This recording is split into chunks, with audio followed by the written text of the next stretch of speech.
that he can pull that off. Yeah. All right. Well, ladies and gentlemen, if you want to send in your own letters to the Gaseous Wiener, and it is cheering him up, here's the address. Get Well Wiener, care of Late Night with Conan O'Brien, 30 Rockefeller Plaza Suite, 901 West, New York, New York, 10112. And we'll see what he does. Nice. That'll be fine.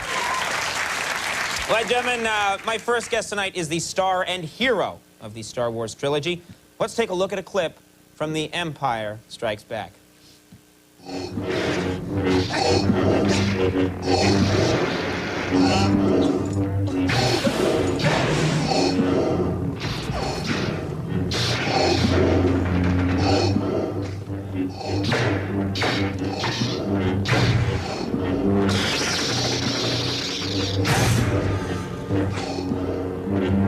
are beaten.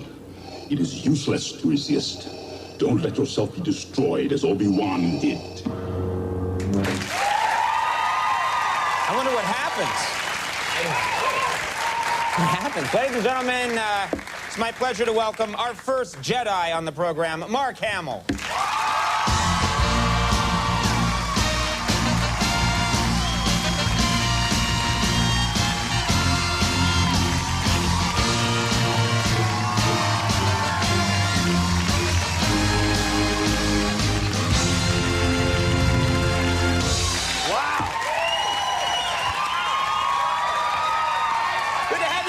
Thanks for coming. Nice. Thank you. I gotta say, this whole thing...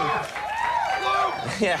Do you get that when you walk down the street in New York? Hey, Luke! All the time. Hey, Luke, how you doing, man? Yeah, it's New York. It's New York City. People are really nice, though. This is the whole thing. The whole thing is, I believe, unprecedented in movies. A 20-year-old movie re-released. It's #1 in the box office. George had me to lunch, and he told me... George Lucas. Yes. He told me his idea, and brilliant, savvy businessman that I am, I said, George, that's a terrible idea. Everyone's seen these movies a million times. Of course, when I told my kids, they were ecstatic. And I said, haven't you guys seen this enough on videotape? They want to see it large. They want to see it loud. And I'd forgotten. But that's not true of, like, every movie. If they re-released Herbie the Love Bug or something, well, that might not be a good example. Of the first Pauly Shore movie, on the big screen, with restored footage. Jury duty with enhanced footage, You wouldn't see that. You wouldn't see lines around the block. I'd be there, Andy'd be there, but...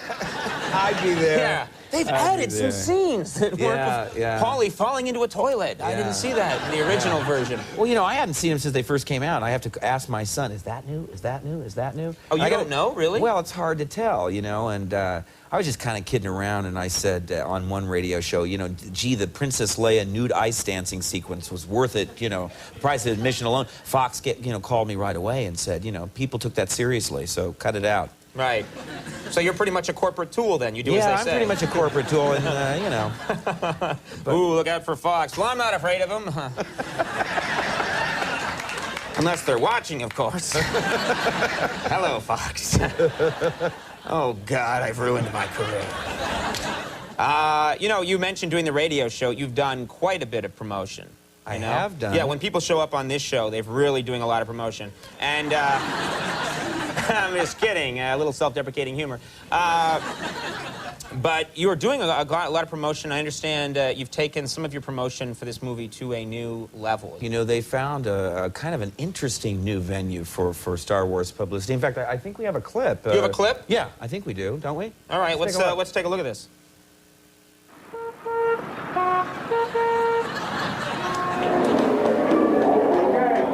It's been a fantastic experience for the kids. For them to be able to see it on the big screen the way they should be seen, and footage, this has really been beyond all of our expectations. Who's the girl? Excuse me? Who's the girl? Oh, you're Princess Leia fans. There's a funny story about Carrie, She was really self-conscious about her hair. Thank you, sir. Come again. But, these movies really... Oh, thank you, sir. May the force be with you.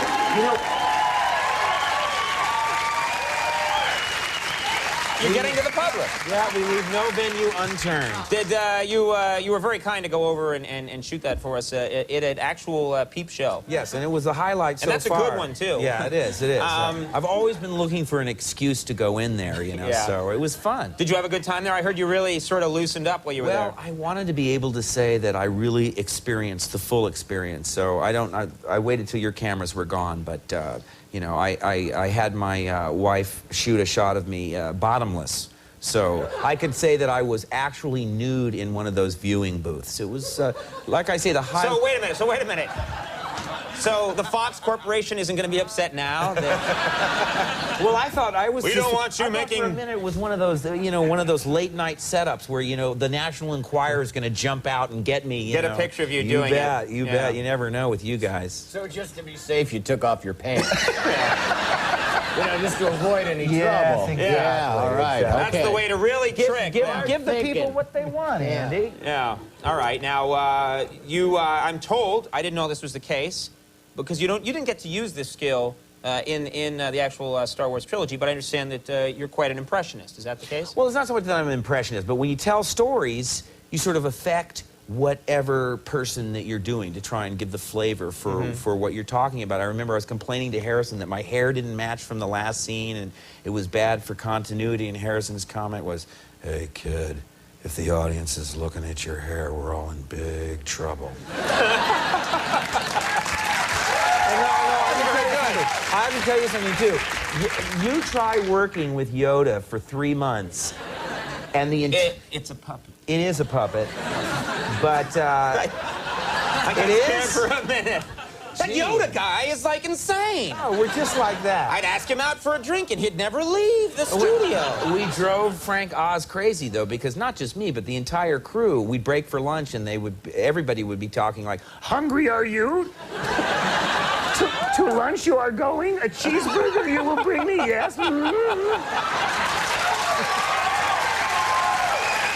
But you know, I mean, I've actually, and a lot of people know this, I've done over 200 animated cartoons. You're a very good Well, I mean, vocal I did actor, the voiceover. I did the Joker on Batman, and even my brothers and sisters called me long distance and said, "That's not you, is it?" So, you know, I wound up on the phone, long distance, on my dime, trying to convince my brothers and sisters that was really me. I mean, there's something wrong with that. This is good, though. This is a great skill. And speaking of, you mentioned you invoked comics, so I wanted to ask you about Yes. this. You've got this line of comics Yes. out. Yes. And I look at this thing and I think, well, that's nice. Mark Hamill is writing these comics now, and a lot of kids love Mark Hamill. And isn't this a great thing for the kids? And then I open up one of the comics, and I realize now. Gee, I don't remember that part. I mean, that's like the least offensive page in here. Not it? offensive.